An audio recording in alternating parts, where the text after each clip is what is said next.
आई वारल्यानंतर खूप लोक अशी आजूबाजूला होती. तर त्या लोकांनी असं रडायला लागल्यावर मी एक मामा होते, त्यांना विचारलं काय झालं घरात आज, आणि आईला काय झाले की आई अशी का झोपली. म्हणजे हेही कळत नव्हतं की आई ऑफ झाली. आमच्या घरी भाजी मागायला येणाऱ्या काकी माझी आई वारल्यानंतर त्यांनी मला जेवताना दारात हक्कलेलं आठवतं. तेव्हा पण काही संघर्ष माहिती नव्हता, काय असतो संघर्ष. कारण तेव्हा 2 टायमाचं खायला भेटत होतं. आणि ते जे जग मी नावं ठेवत होती लहानपणी, ते जग खरंच खूप सुंदर होतं माझं. की त्या जगात कुणी मला हे विचारत नव्हतं की तुला कोणच नाही, कारण तिथं सगळेच माझ्यासारखे होते.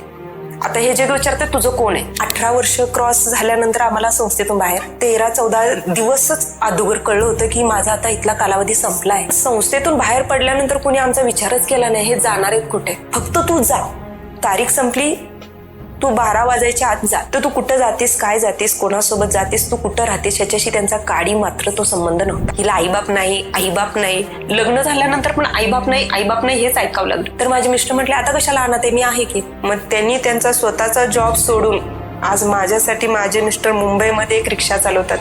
पण मला अजून पण तो दिवस आठवतो की माझा नवरा स्टेअरिंगवर बसल्यानंतर युट्यूबचे व्हिडिओ बघून रात्रीचे लिंक पाठवायचे. पोरग झोपले ना तर ती लिंक वाच, नाहीये ना तुझ्याकडे पुस्तक, आपली नाही ना परिस्थिती, तर तू लिंक बघ.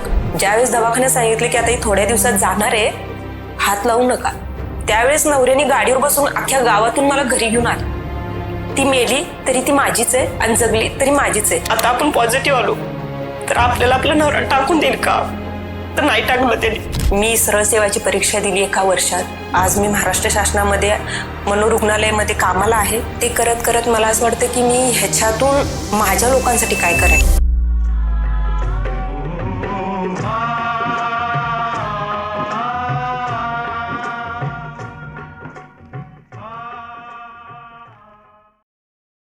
माझं नाव सोनाली साळुंखे, माहेरचं आडनाव पवार. लहानपणी खूप म्हणजे जास्त काय आठवत नाही, पण आई वारली ज्यावेळेस, आई वारली तेव्हा पण आई वारली हे मला काही कळत नव्हतं. आई वारल्यानंतर खूप लोक अशी आजूबाजूला होती. तर त्या लोकांनी असं रडायला लागल्यावर मी एक मामा होते, त्यांना विचारलं काय झालं घरात आज, का रडतात सगळे, आणि आईला काय झाले की आई अशी का झोपली. म्हणजे हेही कळत नव्हतं की आई ऑफ झाली. तर त्यावेळेस त्याने सांगितले की आई देवाघरी गेली, देवाघरी गेली आणि ती परत येणार आहे, हे एवढंच मला माहिती होतं. मी ते एका आशेवर की आज न उद्या ती येणार, आपल्या लाईफमध्ये ती परत येणार. खरं येणार नाही हे मात्र माहिती नव्हतं. हे कधी कळलं, हळूहळू ह्या स्टेप हळूहळू घडत गेल्या आयुष्यात. त्याच्यानंतर मग आईची आईने सांभाळ केला 1 वर्ष. आईची आई पण वारली. मग मामा आले, मामाने 6 महिने घरी ठेवून घेतलं कसं बस. मामाने पण आश्रम मध्ये टाकून दिलं लहानपणीच.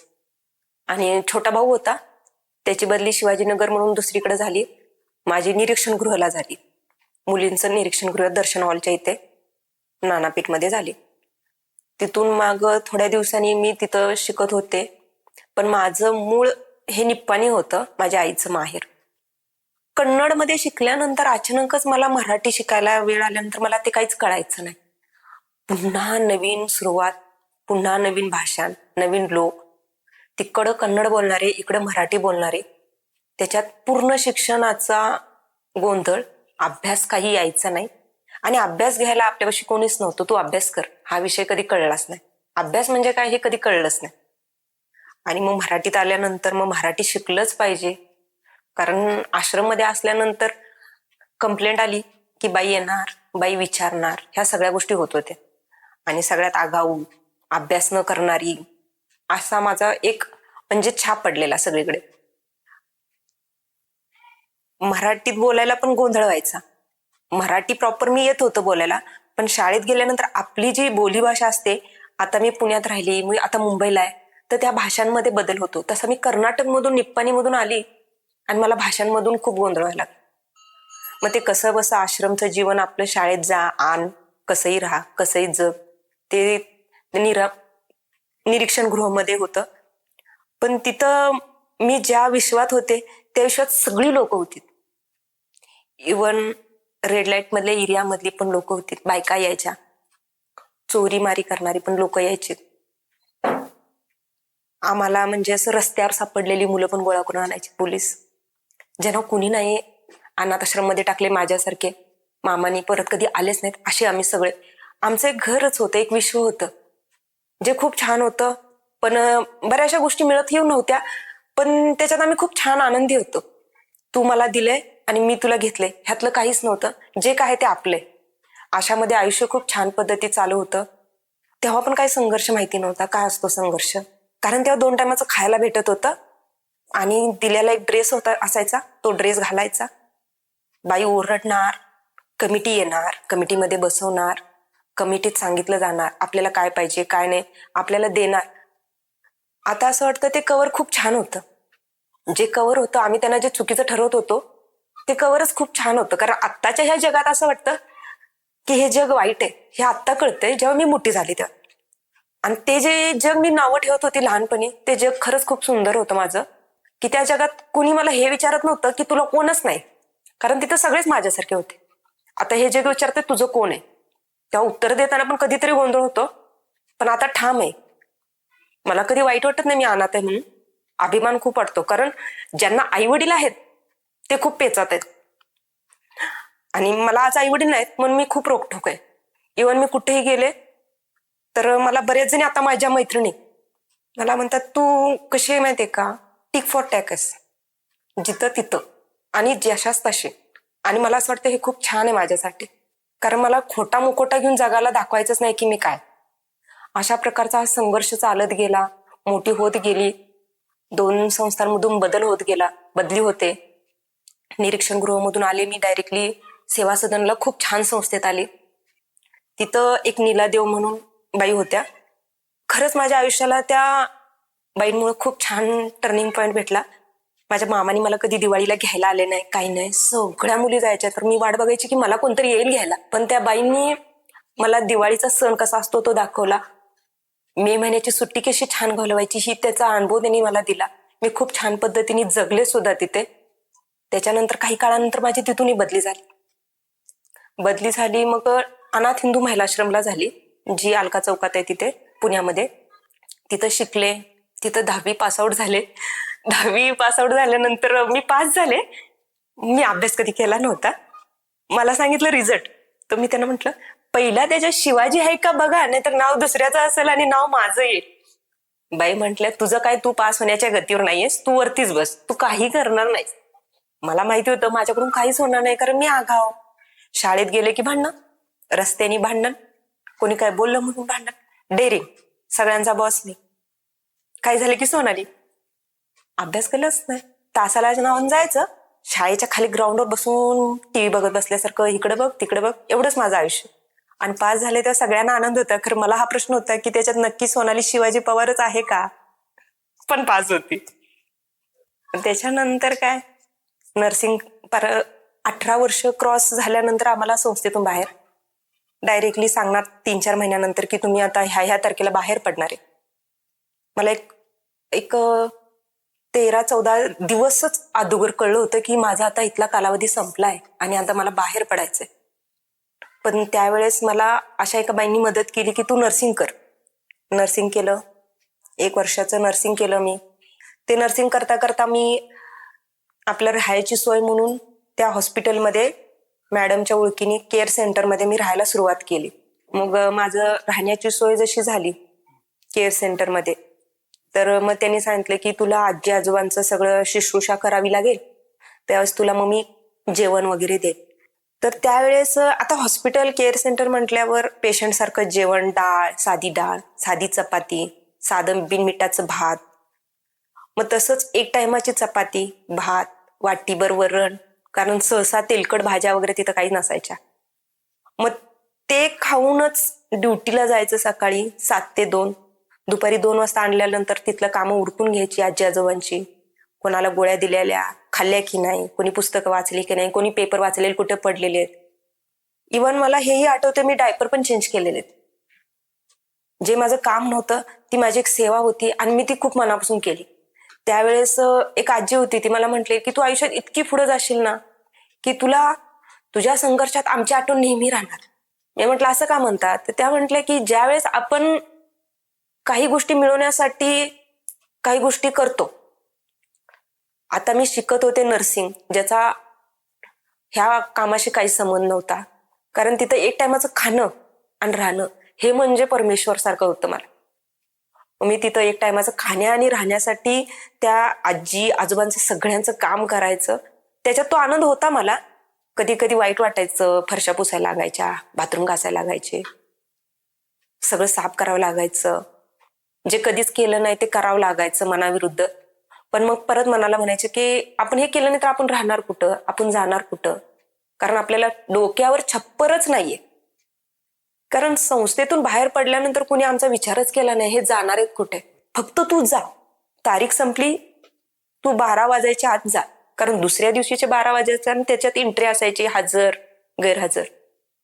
तुला जायचंय तर तू कुठं जातेस, काय जातेस, कोणासोबत जातेस, तू कुठं राहतेस याच्याशी त्यांचा काडी मात्र तो संबंध नव्हता.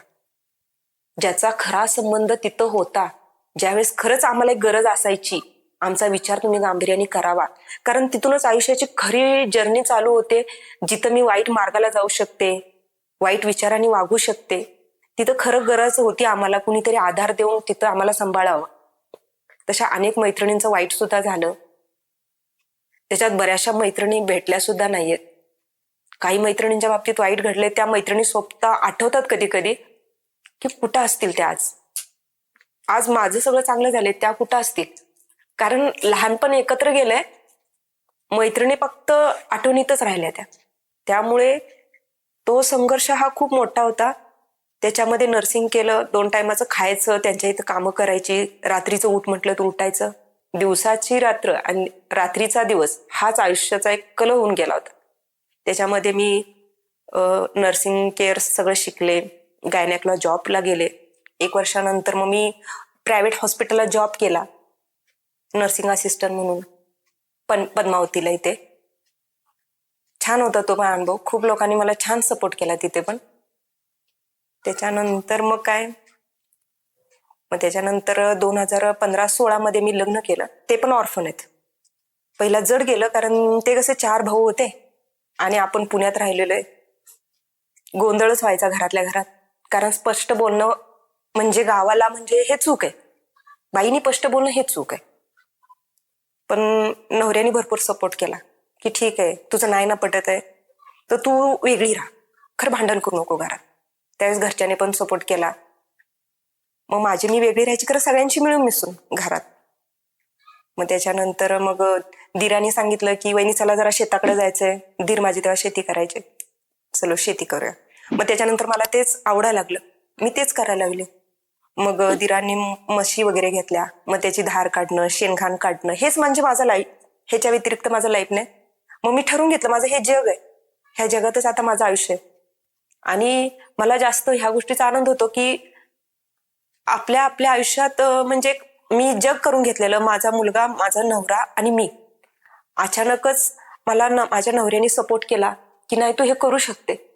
कारण 2007 मध्ये मी शाळा बंद केलेली मुलगी डायरेक्टली गव्हर्नमेंटच्या सरळ सेवा MPSC ला तयारीला लागते, हे खूप मोठी गोष्ट होती की तू अभ्यास कर.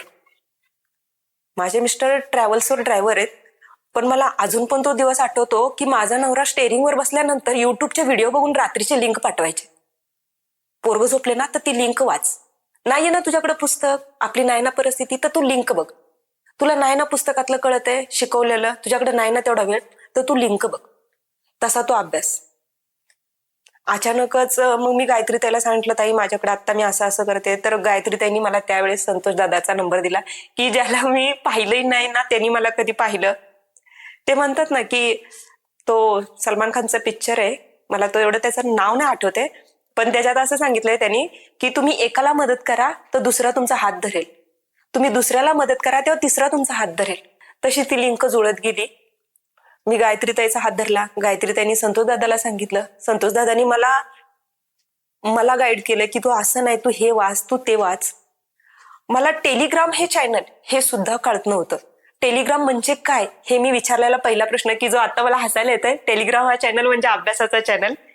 म्हणजे आता कळते की हा काहीतरी बालिश काहीतरी विचारलेलं, पण तेव्हा मी खरंच बालिश होते की मला त्यातलं माहिती नव्हतं. त्या सपोर्टमध्ये मला माझ्या फ्युचरमध्ये मदत करणारे म्हणजे गायत्री ताई, दादा आणि माझ्या आयुष्याचा जोडीदार म्हणजे माझा नवरा, ज्यांनी मला इथपर्यंत साथ दिली. आणि जास्त खास याचं वाटतं की मला काहीच माहिती नव्हतं, कुठल्याच गोष्टींचा गांभीर्य कळत नव्हतं. मला स्वतःला मी काय आहे हे मला ह्या तिघांनी दाखवून दिलं, की माझ्यात काहीतरी असे गट्स आहेत की मी ते करू शकेन आणि मी त्या गोष्टींना अचीव करीन, की ज्या गोष्टी माझ्या नशिबात नाहीयेत त्या मी ओढून आणल्यासारखं वाटतं. घरी काय घडल्यानंतर मुली आईला सांगतात, आई असं झालं तसं झालं. तसं मला सांगायलाच कोणाला नव्हतं जागा, कारण त्यावेळेस मैत्रिणी ह्या विखुरल्या गेलेल्या होत्या, मैत्रिणी सोबत नव्हत्या. मी माझा प्रॉब्लेम कोणाला सांगावं इतपत माझ्याजवळ कोणी नव्हतं. आणि सांगितलं जरी कुठल्या मैत्रिणीला, ती ऑलरेडी त्या प्रॉब्लेम मध्येच आहे, मी जशी आहे तशी. त्यामुळे ठरवलं की आपला प्रॉब्लेम आहे, आपणच ठाम राहायचं आपल्या प्रॉब्लेम मध्ये. चुकलं तर ते आपलंच आहे आणि बरोबर झालं तरी ते आपलंच आहे. त्यामुळे जे काय होईल त्याला फेस करायचं. पहिला तर अशी गोष्ट आहे की मला अजून हे कळलं नाहीये, म्हणजे मिस्टर म्हणतात तू रागीट आहेस, आणि हे मी मान्य करते, मी रागीट आहे. माझा राग हा पटकन बाहेर येतो, पण मला स्पष्ट आणि क्लिअर बोलायच्या स्वभावामुळं पटकन मतं जुळत नाही. आणि नेहमी काही झाल्यानंतर, भांडण झाल्यानंतर मला हाच ठेका असतो की मीच बरोबर आहे, मी चुकीची नाही. जे पहिल्यापासून आलेलं आहे माझ्या अंगात की मीच बरोबर आहे. मग ते काय होतं, भांडण वाढत जातं आणि मिस्टरांना माहितीये ही शेवटपर्यंत काही माघार येत नाही. मग त्यावेळेस पहिला कसं व्हायचं, दोघांच्या भांडणं व्हायची जोरजोरात. तेव्हा त्या भांडणांचा अर्थ कुठल्या गोष्टीचा हे गांभीर्य कळलंच नव्हतं कधी. भांडण होते, भांडण होतच राहते, भांडण होतच राहते. ते संपायचं काय नाव नव्हतं नवीन नवीन लग्न झाल्यावर. नंतर नंतर असा टर्निंग पॉइंट आला की ते दुर्लक्ष करायला लागले मुलामुळं. ही सारखीच बोलणार, आपण उठून बाहेर जाऊया आता. ते त्यांच्यात ती मॅच्युरिटी लवकर आली, बोलताना लगेच गाडी घ्यायची आणि बाहेर जायचं. पण माझं डोकं गरम की ते आल्यानंतर परत चालू राहायचं, ते काय थांबलेलं नसायचं. मग नंतरला ते भांडण, ते काही कळलंच नाही की कसं मिटवायचं भांडण. कारण आपल्याला बाळ कडू द्यायला असं कोण नव्हतं ना, की काही गोष्टीमध्ये आपण नवऱ्याच्या बाबतीत कमीपणा घेतला पाहिजे, काही गोष्टी बोलताना जरा हळू टप्प्यामध्ये बोलल्या पाहिजेत, काही गोष्टींना तिथंच थांबवलं पाहिजे. हे सांगणारं, हे समजवणारं, हे बाळ कडू द्यायला कोणी नव्हतंच. त्यामुळं त्या गोष्टी सारख्या सारख्या सारख्या सारख्या सारख्या सारख्या काही गोष्टी खूप टोकापर्यंत पण जायच्या की नाही आता बास, स्टॉप करायचंय. आपल्याला तेव्हा पण आई वडील नव्हते, आता पण कोण नाहीत, आता पण आपण एकटंच राहणार आहोत, हे डोक्यात एक माइंड करायला गेलं. बऱ्याच वेळा मैत्रिणी म्हणायच्या की आपलं नशीब खराब आहे, आपल्याला आईबाप नाहीयेत, मग पुढं काय आपलं चांगलं होणार आहे. मग तसं पण निगेटिव्ह डोक्यात यायचं. मग परत मुलगा पुढ्यात असायचा, परत पॉझिटिव्ह व्हायचं, परत भांडण असायचं. नंतरला मला काही काळ कळतच नसायचं की मी का भांडण करते, कशासाठी भांडण करते. पण माझं मत हे स्पष्ट असायचं. पण मिस्टरांचं असं असायचं की तू म्हणतेस ते लगेच नाही होत, त्याला काहीतरी वेळ असतो, त्याला वेळेची मर्यादा असतील, ते लगेच गोष्टी होतील. तू सांगितलेस आणि आत्ता होईल, क्विक नाही होणार, स्लो मध्ये होणार सगळ्या गोष्टी. सगळ्या गोष्टी पटापट पटापट होतील अशा काहीच नाही. म्हणजे आता कळलं की आता माझ्या शक्तीच्या बाहेर आहे. त्यावेळेस मी गायत्री ताईला सांगितलं की मला आता नाही होतंय, मी काय केलं पाहिजे. कारण कुठंतरी एक घर म्हणजे एक आपल्या आयुष्यात असं एखादा कप्पा असतो, आपलं एक घर असतं की त्या व्यक्तीशी आपण बोलू शकू. कारण मैत्रिणींना प्रॉब्लेम सांगायचा म्हटलं की त्या ऑलरेडी त्याच प्रॉब्लेम मध्ये आहेत, त्यांना काय सांगणार आहे. मग ताईला सांगितलं की काय ताई माझ्याकडून चुकतंय, हे का असं होतंय, आता तुम्ही चांगली आहे, चांगलं सगळं चालू आहे, तरी सुद्धा माझं का गणित बसत नाहीये.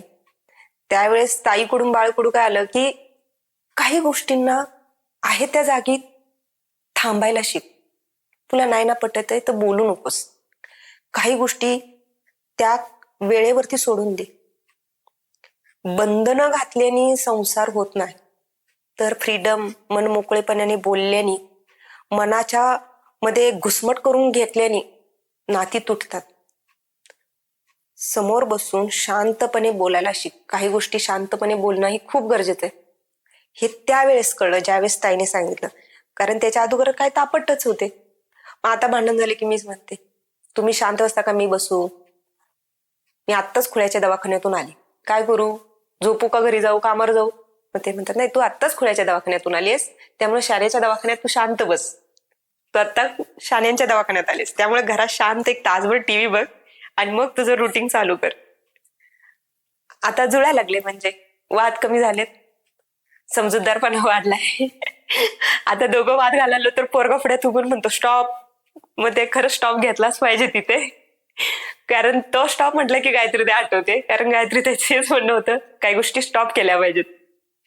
त्यामुळं आता आता छान चाललंय. लग्न केल्यानंतर नवऱ्याचा सपोर्ट खूप छान होता, पण कधी कधी असं वाटायचं की त्यांचा एवढा सपोर्ट आहे पण मी काहीच करत नाही का काय. कारण त्यांना अशी म्हणजे एक वेळ अशी आली की मला कोरोना झाला, त्यावेळेस सगळ्यांनी साथ सोडली, सगळ्यांनी साथ सोडली. त्यावेळेस मला खरं साथ दिली माझ्या धीरांनी, माझ्या जावेनी, माझ्या मिस्टरांनी. ज्यावेळेस दवाखान्यात सांगितले की आता ही थोड्या दिवसात जाणार आहे, हात लावू नका, त्यावेळेस नवऱ्याने गाडीवर बसून अख्ख्या गावातून मला घरी घेऊन आली. ती मेली तरी ती माझीच आहे आणि जगली तरी माझीच आहे. त्यावेळेस मला माझ्या घरच्यांनी सगळ्यांनी सपोर्ट केला. मी त्या दुखण्यातनं बरी सुद्धा झाले. मी आणि माझा मुलगा दोघंच अख्ख्या घरात पॉझिटिव्ह होतो. कुणी आम्हाला हात लावायचं नाही, कुणी आमच्याशी बोलायचं नाही, पण माझ्या घरच्यांनी मला छान सपोर्ट केला, माझ्या धीरांनी, माझ्या जावेनी, माझ्या मिस्टरांनी. त्यावेळेस ज्यावेळेस लोकांना घाबरत होती त्यावेळेस त्या लोकांनीच मला साथ दिली. की मला असं वाटायचं की आई वडील नाहीत आपल्याकडे, आता आपण पॉझिटिव्ह आलो तर आपल्याला आपला नवरा टाकून देईल का, तर नाही टाकलं त्यांनी. नाही म्हटले नाही टाकणार मी तुला, काही झालं तरी तुझ्या सोबत राहणार. त्याच्यानंतर मग परिस्थिती खूप बेताची झाली, कारण त्यांच्याकडे जेवढा पैसा होता तेवढा दवाखान्यात मला आठवतंय की 5-5, 10-10 हजार रुपयाच्या गोळ्या कोणी सांगतील काय सांगतील, जेवढं नेवढं कमवलेलं त्यांनी आतापर्यंत सेव्हिंग करून ठेवलेली, सोनं बिनं सगळं मोडलं माझ्यासाठी. म्हणजे आम्ही शून्य झालो होतो, घरात बसून होतो, कोण जॉबला नाही काय नाही, अख्खं घर शांत. कारण माझ्या दिरांची पण काय परिस्थिती एवढी चांगली नव्हती. माझे दीर पण असं शेतातलं काम करून मोलमजुरी करूनच मोठे झालेले. सगळं घर एकदम शांत, कारण त्यावेळेस कोणाकडे काम धंदा हा प्रकारच नव्हता.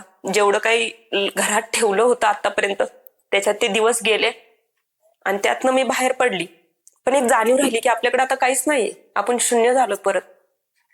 मग हळूहळू लॉकडाऊन उघडलं. मी कोल्हापूरला राहायला होती त्यावेळेस, पण पॉझिटिव्ह आल्यानंतर मी कोल्हापूरमधून इकडे आली कोणालाही न सांगता. मिस्टरांकडचे सगळे पैसे संपले, मिस्टरांचा ऍक्सिडेंट झाला.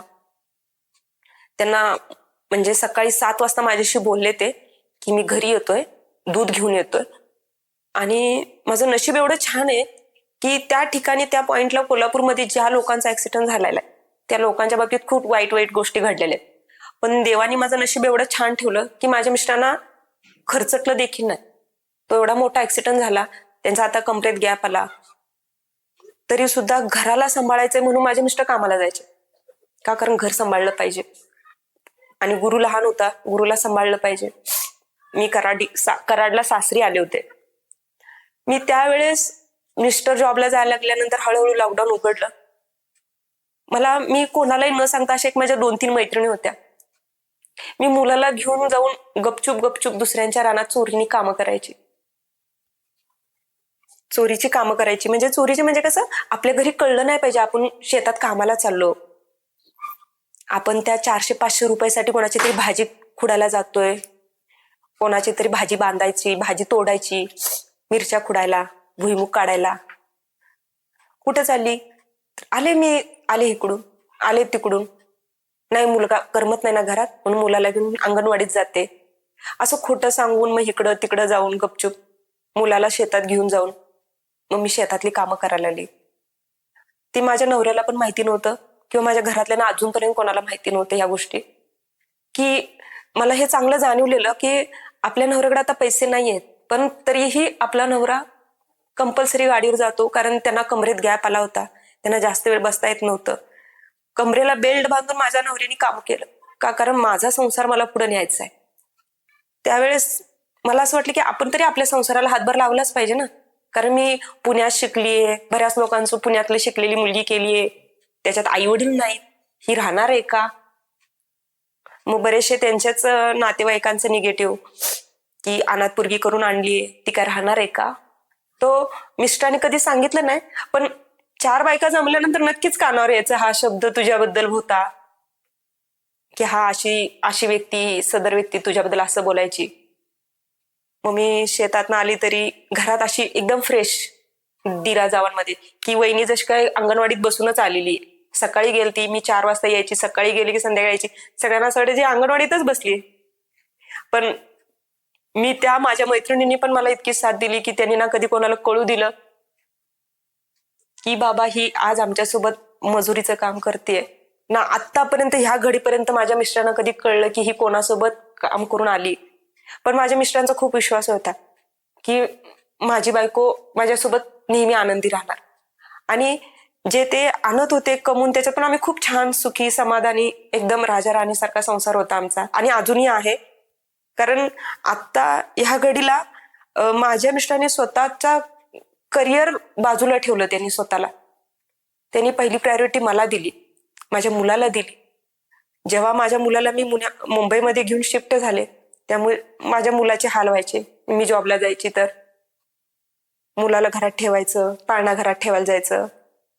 पाळणा घरातल्या पण काकी खूप छान नशिबाने भेटल्या, आत्या म्हणून. खूप छान, म्हणजे मुंबईसारख्या ठिकाणी आपल्याला अचानकच कोणीतरी चांगलं भेटणं हे माझंच काहीतरी पुण्य असणार. तेही दिवस माझे चांगले गेले. मग माझ्या मिस्टरांना मी सांगितले की जॉबच्या ड्युट्यांमुळे मुलाला सांभाळणं होत नाही. मग त्यांनी त्यांचा स्वतःचा जॉब सोडून आज माझ्यासाठी माझे मिस्टर मुंबईमध्ये एक रिक्षा चालवतात. ह्याचा मला खूप अभिमान वाटतो. आणि मला नक्कीच माहितीये मी माझ्या नवऱ्याचेही आता हे दिवस बदलणार. कारण मला हे कळलेलं आहे की शिक्षण हा एकच पर्याय आपल्याला पुढे न्यायचा असेल तर. कारण वाईट वेळेत मला साथ देणारे हातावर बोटावर मोजावे इतकीच लोक होती, ज्यांनी माझ्याकडे काही नसताना मला खूप साथ दिली आणि आज मला इथपर्यंत आणलं. त्याचा मला खूप अभिमान आहे. कारण ज्यावेळेस माझ्यासाठी गायत्रीताई उभी राहिली, माझे मिस्टर उभे राहिले, संतोष दादा उभा राहिला, त्यावेळेस मला आता असं वाटतंय की हे एक साखळी आहे. ही साखळी मला आता पुढे न्यायची आणि खूप लांब न्यायची. ज्याला माझा संघर्ष खूप मोठा असणार आहे, त्यासाठी माझं शिक्षण गरजेचं आहे. त्या वेळेस सोनाली शेतात जाणारी माझ्या 4 नंबरची जाऊबाई म्हटली ना की वहिनी आज जरा चला मी उसाचा पाला काढते चला म्हणणारी, डोक्यावर भार घेऊन येणारी सोनाली, जिला भाराच उचलता येत नव्हता, जाऊबाईनी दिल्यानंतर डोकं असं हलायचं माझं गदा गदा, आणि तो पडायचाही भारा माझ्याकडून. तर आज असं कुठेतरी वाटतंय की आता माझ्या डोक्यावर तो भारा जरी नसला, ते ओझं जरी नसलं, तरी आता खरं ओझं माझ्या संघर्षाचं आहे, जे खूप मोठं आहे. आणि ते मला आता खूप छानपणे मान न हलवता पेलवायचंय. कारण संघर्षाशिवायच काहीच पर्याय नाही आयुष्याला आपल्या. आणि मला खूप आनंद होतोय की मी संघर्ष करण्या इतकी ताकद माझ्याकडे आली आहे आणि मी ती करतेय आणि ती केली पाहिजे. इतर मुली कशा म्हणतात की आमच्या नशिबाला असा संघर्ष आहे, तसा आहे, मी अशी मी तशी, माझं नशीब असं. पण मला खूप छान वाटतं की मी आज एक अनाथ आहे आणि मी इथपर्यंत येऊ शकले. कारण घरी राहून मला रडत बसणं जमणार नाही. जे मी कधीच माझी म्हणजे आपली दुखती बाजू असते की काही काहींचे इमोशन पटकन बाहेर येतात. माझे इमोशन असे पटकन बाहेर येत नाहीत. माझे येतात पण ते फक्त माझ्या अनाथ बहीण भावांना बघितल्यावरच येतात. आदर मला कुठंही ते इमोशन माझे बाहेर पडत नाहीत. माझ्यासमोर कोणाचं दुःख मला लवकर म्हणजे ते मान्य करता येत नाही. हा दुःख झालं, हा दुःख झालं. मला त्यावेळेस त्यांना मदतही करायला आवडते, पण मी जास्त भावनिक फक्त माझ्या फॅमिलीसाठी आणि दुसरी माझ्या बहीण भावांसाठी. माझी ती एकच अशी पटकन हळवी बाजू आहे की ती पटकन रिॲक्ट होते मी तिथं त्यांच्याविषयी चालू असेल तर. बाकी आदर कुठं नाही, एकदम नॉर्मल. मग एक दिवस अचानकच गायत्रीताईचा लेख आला आणि तो माझ्या मिस्टरांनी फेसबुकला वाचला. म्हणे एक सनाथ फाउंडेशनच्या ताई आहेत, त्या तुझ्या ओळखीच्या आहेत का? तर मी म्हंटल नाही, कारण मी त्यावेळेस कोणाला ओळखतच नव्हती. आणि 17 मे बी संपत आलं होतं, 17-18. मग त्यावेळेस मला मुलगा झाला होता छोटा. मग म्हंटल आता कशाला त्याच्यात गुंतायचंय, आता काय आपण अनाथ आहोत काय, नको. पण मी दुर्लक्ष केलं. पण मी तेव्हा दुर्लक्ष केलं, पण काही लोकांकडून मला असं निगेटिव्ह यायचं की अनाथ आहे ना ही. तर माझे मिस्टर म्हटले आता कशाला अनाथ आहे, मी आहे की. पण त्या लोकांच्या बोचऱ्या नजरेत मला हे कळत होतं की माझं काहीतरी कुठंतरी नाहीये काहीतरी. म्हणजे मिस्टरांचा सपोर्ट आहे, सगळे आहेत, पण ती जे आपण कुठे गेल्यानंतरची जी एक नजर असते, ती नजर लक्षात येत होती मला की अनाथ. अनाथ हा शब्द कुणी तोंडाने बोलत नव्हतं, पण नजरा कळत होत्या त्या लोकांच्या. बरेच जण म्हटले की आता काय होणार आहे, आयुष्य गेलं, पुण्यात शिकली, पुण्यातली बायको केली, काय झालं. बरेच लोकांची निगेटिव्ह थिंकिंग माझ्यापर्यंत यायच्या. मी जास्त काय लक्ष दिलं नाही. त्याच्यानंतर सुरुवात केली. मिस्टर म्हटले की तू कुठल्या तरी तुझ्या ताईला ओळख. मग मी माझ्या ताईला ओळखून मयुरीताईकडून गायत्रीताईचा नंबर घेतला. मग गायत्रीताईला भेटले. मग तिथून तो संघर्ष चालू झाला अनाथ प्रमाणपत्रासाठी. 13 महिने मला अनाथ प्रमाणपत्र काढायला गेलं.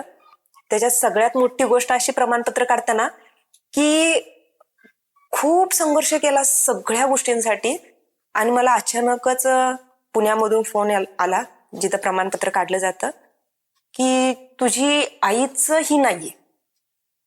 माझी आई हीच नाही म्हणजे मला तो काही प्रश्नाचा अर्थ कळला नव्हता. कारण त्यावेळेस आईच्या नावात बदल होता. एका ठिकाणी लक्ष्मी आणि एका ठिकाणी आकाताई मृत्यू दाखल्याच्या ह्याच्यात. त्याच्यात माझी काही चूक नसताना मला त्याच्यात अडकून पडल्यासारखं झालं. म्हणजे उगवत्या सूर्याला बघून म्हणणं की तू मावळलास का काय, अशी माझी अवस्था झाली.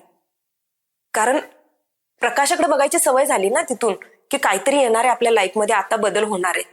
कारण प्रत्येक वेळेस हा मला कोण नाही हा शब्द सांगताना पण कुठेतरी वाईट वाटायचं.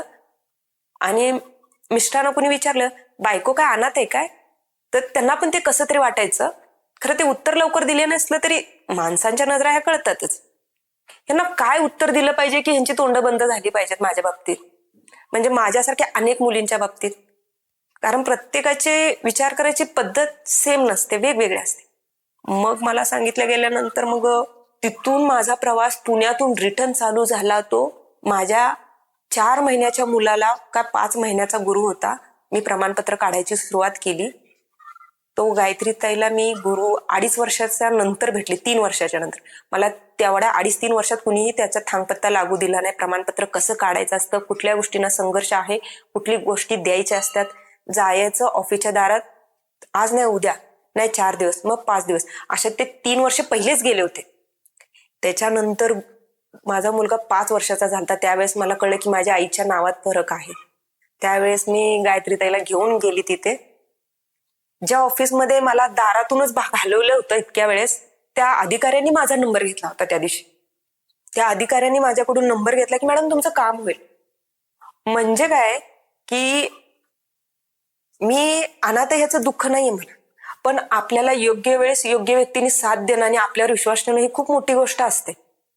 की हा तू आहेस, तू कर, मी तुझ्या पाठीशी आहे, असं म्हणणं पण खूप मोठी गोष्ट आहे. की हा चला तू आता घाबरू नको, तुला हे नाही ना होतंय तर ते कर, हे सांगणारी फक्त माझ्यासाठी माझ्या लाईफमध्ये डायरेक्टली 32 वर्षानंतर एखादी ताई येते काय, अचानकच तिची सावली येते काय. आणि त्याच्यानंतर उन्हाकडे बघायची सवय मिटून गेली. का, कारण आपल्याला आता सावली आहे आणि या सावलीतनं काही गोष्टी पार करायच्यात. नंतर उन्हाकडे मी बघणारच आहे. त्याच्यात मला त्या सरांनी नंबर दिला, खरं मी तो नंबर सेव्ह पण नाही केला नाही. इव्हन माझ्या त्या बॅगेत तो नंबरही नाही ठेवला नाही. तो कुठं गेला, कधी गेला, कारण मला त्या नंबरची तेव्हा गरजही वाटली नाही. कारण त्यावेळेस माझ्यासाठी माझ्यासारखी माझी ताई होती. त्याच्यानंतर सुरुवात झाली प्रमाणपत्राला सुना. मग परत तोच प्रश्न आईच्या नावाचा आला. मग पुन्हा मी परत गायत्रीताईकडं, काय करायचं आता. मी काही करणार नाही, सगळे तुलाच करायचं, मी फक्त तुला सांगणार तू काय करायचंय. कारण तू केलेल्या गोष्टीचं महत्व तुला तेव्हा कळेल ज्यावेळेस तू त्याचं कष्ट आणि त्याचं गांभीर्याने महत्व तुला कळेल. मी तुझ्यासाठी मदत करावी, मी पळावं असं मला वाटतं, पण तू करणं हे जास्त महत्वाचं. ज्यावेळेस आपण एखाद्या गोष्टीसाठी संघर्ष करतो त्यावेळेसच त्या गोष्टीचं महत्व कळतं. मग मी गेली कर्नाटकमध्ये संकेश्वरला. संकेश्वरच्या कोर्टात गेली. तिथं 1-1.5 महिना कराड ते संकेश्वर, कराड ते संकेश्वर. त्याच्यानंतर मला तिथल्या एका वकिलांनी सांगितलं की तू असं असं ऍफिडेव्हिट कर कोर्टाला, अशा अशा गोष्टी कर. मग मी ते स्ट्रगल केलं. म्हणजे मला खूप आनंद वाटतो की मी माझ्या आईच्या नावात बदल केला. कारण सहसा आई बदल करते ना, मुलीचं नाव हे नाही हे ठेवा. तर मी त्यावेळेस माझ्या आईचं नावात बदल करून मी प्रमाणपत्रासाठी पुन्हा अपील केली. आणि त्याच्यानंतर ते प्रमाणपत्र मला इकडून डॉक्युमेंट क्लिअर झाल्यानंतर ह्या दोन्हीही व्यक्ती मयत आहेत आणि दोन्ही व्यक्ती सदर एकच आहे आणि ह्या मुलीचीच आई आहे, हे त्यांनी कोर्टातून तिथून लिहून दिल्यानंतर मला इकडं पुण्यामध्ये आणून द्यावं लागलं. आणि मग मला 13-14 महिन्यानंतर त्या ऑफिसमध्ये बोलवलं आणि सांगितलं की तुझं प्रमाणपत्र हे निघाले.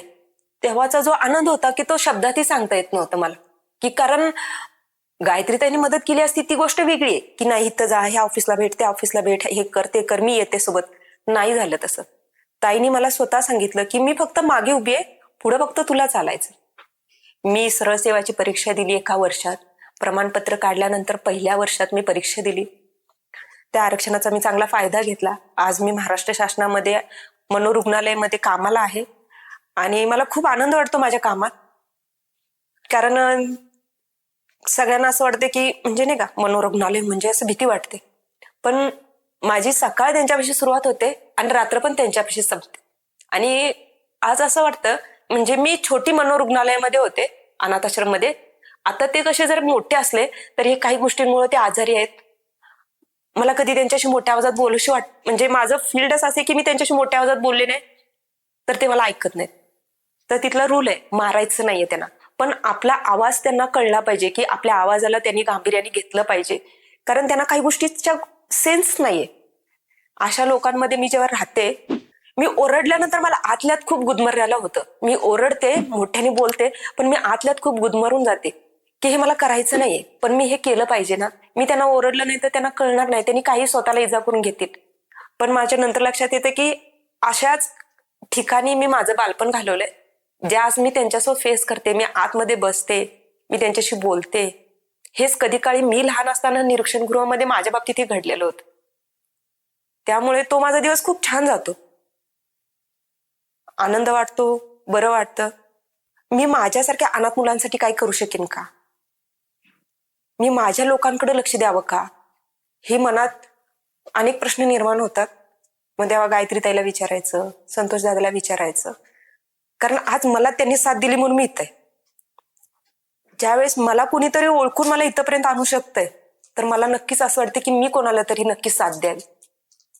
त्यासाठी आता हा प्रयत्न आहे की माझ्यासारख्या अनाथ मुलांना पण ह्या गोष्टी कळाव्यात, आरक्षण कळावं, त्याचे फायदे कळावेत, त्यांचा स्वतःबद्दलचा एक काहीतरी आपण आपलं गमवून बसलोय, पण आपल्याकडे काहीतरी एक संधी आहे, त्या संधीचं सोनं करू शकू, ह्याचा विचार त्यांनी करावा आणि ह्या अनाथ आरक्षणाचा फायदा करून घ्यावा.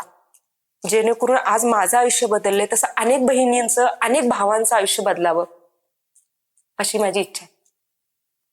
आणि जेवढा मला माझ्याकडून त्यांच्या बाबतीतला हा प्रयत्न करता येईल तेवढा मी करावा. जॉब करता करता ग्रॅज्युएशन कम्प्लीट करते शेवटच्या वर्षात. पुढं मला मास्टर करायचं सायकोलॉजीमध्ये. आणि मला असं वाटतं की मी आता MPSC पण कंबाईन वगैरे अभ्यास सुरुवात केलाय. ते करत करत मला असं वाटतं की मी ह्याच्यातून माझ्या लोकांसाठी काय करेन. कारण माझी पहिली प्रायोरिटी ही म्हणजे माझी बहीण भावंड आहेत. माझी फॅमिली ही आहेच आहे, पण त्यांच्या बरोबरीला ही माझी दुसरी फॅमिली म्हणजे माझे अनाथ बहीण भाऊ, ज्यांच्यासाठी मला काय करता येत असेल तर मी ते केलं पाहिजे. आणि ते करण्यासाठी पहिला मी शिकलं पाहिजे. कारण माझ्याकडं एकच गोष्ट कळली आहे, ज्याच्या हातात पुस्तक आहे त्याचंच खरी प्रगती. आणि जर आपल्या लोकांना प्रगतीत आणायचं असेल तर पुस्तक हे एकच माध्यम आहे. आता माझ्या आत्ताच्या ह्या जर्नीमध्ये एक मैत्रीण आहे. ती मैत्रीण छान माझी खास आहे, छान आमचं दोघींचं बॉन्डिंग आहे. एक दिवस असंच बसता बसता बोलता बोलताच म्हणजे तिच्या पटकन तोंडातनं गेलं की घरी गेले की डोकं दुखतं. घरी गेले की डोकं दुखतं म्हटलं म्हणजे काय नाही. म्हटली आई प्रत्येक वेळेस काही ना काय बोलत असते आणि माझं डोकं जड होतं. तुझं बरं आहे, तुला आई वडील नाही. ती बोलताना मला दुखून गेले हे मात्र तिला काही कळलंच नाही. कारण तिला हे माहिती होतं की मला आई वडील नाहीत, पण तिला असं वाटलं की मला आई वडील नाहीत म्हणजे मी खूप आनंदी आहे. माझी जी आतली पोकळीकता आहे त्याचं गांभीर्य तिला नव्हतंच. ती बोलली, तिच्याही ते लक्षात नाही राहिलं की आपण काय बोललोय. एक 4-5 दिवस जाऊ दिले, परत आम्ही दोघी एकत्र आलो. म्हटलं ज्याला मिळतं त्याला त्या गोष्टीची कधीच किंमत नसते. तुम्हाला खूप छान वाटतं की अनाथ आहे. बऱ्याच जणांना मी जॉबला लागल्यानंतर अनाथ याची व्याख्याच माहिती नव्हती मुळात. त्यांना मी बोलल्यानंतर माझ्यातली गोष्ट कळली की नक्की अनाथ म्हणजे काय. आणि त्यांना पण माझ्या मैत्रिणींना आता प्राऊड फील होतो, पण त्या मैत्रिणीचा तो शब्द माझ्या मनात नेहमीच घर करून गेला की तुझं बरं आहे, तुला आई वडील नाहीत आणि तुझं काय डोकं खायला आई थोडी आहे घरी. मी तिला एक थोड्या दिवसानंतर मग आम्ही दोघी एकत्र असल्यावर म्हटलं की आज तुझ्याकडे जी गोष्ट आहे जी माझ्याकडे नाहीये, तू कधीतरी अलगट डोकं दुखतंय म्हणून आईच्या कुशीत जाऊन झोपू शकतेस. तसं नवरा भांडला किंवा कामावर कचकच झाली किंवा डोक्यात कुठला राग असेल तर मी कोणालाच सांगू शकत नाही. मला माझंच उभं राहून 2 पावलं मागं जाऊन रडून पुन्हा डोळे पुसून पुन्हा मला तुमच्यामध्ये यायचं असतं आणि मी ती येते हे कधी तुम्हाला कळलंच नाही.